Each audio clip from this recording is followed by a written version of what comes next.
Let me show you guys how I go from this to this. Okay, let's get into it. So makeup hack number 1 is your brows. I don't like a slippery or oily brow, so I use a matte primer just to make sure that everything is matte. Okay, now I use my Rare Beauty eyebrow gel. This gel is perfection, y'all. Like, it gives you the most hair-like appearance and it just looks perfect every single time. And then I use my fan just to let it dry down a little bit faster. But once it's dry, y'all, you have the perfect base to work with. Just go ahead and use your pencil, fill in your brows, and you guys can see it. Like, it looks so natural and clean. Obsessed.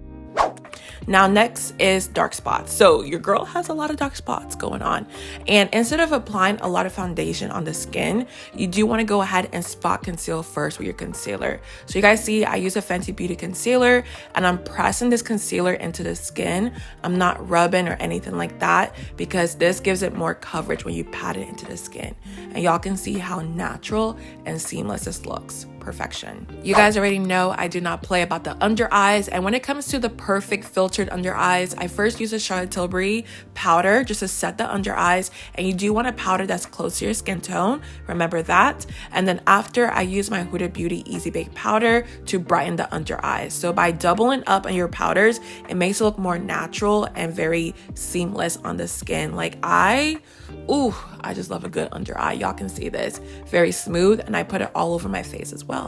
Like, come on. Hack number 4 is melting your makeup. So a lot of people melt their makeup after they're done with everything. I melt in between, baby, okay? I love a skin-like look. So I go ahead and do my makeup, spray, after I set my under eyes, and then I spray at the end.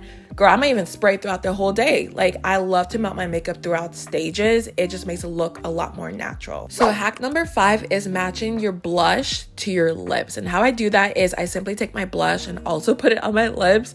And y'all will see the whole picture in a second, but tell me like it doesn't look so seamless and put together. I love it so much. So if y'all go ahead and try these out, let me know.